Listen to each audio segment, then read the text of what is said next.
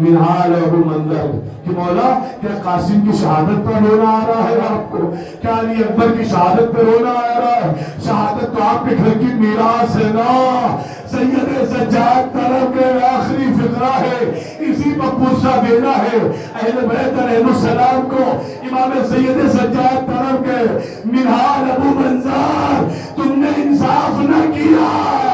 ہاں شہادت ہمارے گھر کی میراث ہے, لیکن ماں اور بہنوں کا مجمع عام میں بے پردہ جانا یہ ہماری میراث نہیں ہے. الا لعنت اللہ علی القوم الظالمین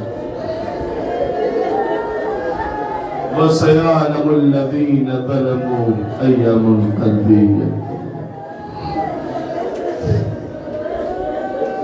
میرے مالک تو رحیم ہے, کریم ہے, غفور ہے, ستار العیوب ہے. ہم عقیل و فقیر و عاجز و مجبور ہیں. بحق اہل بیت علیہ السلام ہماری اس عبادت کو قبول فرما. ان آنسوؤں کو شہزادی کے رومال میں جگہ عنایت فرما.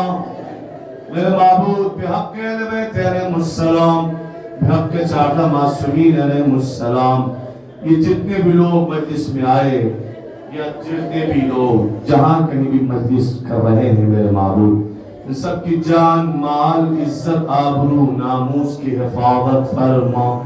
اگر ان میں کوئی بیمار ہے میرے معبود, جہاں کے بھی مومن مومنات ہیں مولا کے عزتار, بالخصوص یہاں کرون میں, اگر ان میں کوئی بیمار ہے, کسی بھی بیماری میں مبتلا ہو, تو جو واسطہ امام سید سجاد علیہ السلام, بی بی صغرا سلام اللہ علیہ کا, انہیں ہر بیماری سے شفاء کاملہ, صحت عاجلہ عنایت فرما.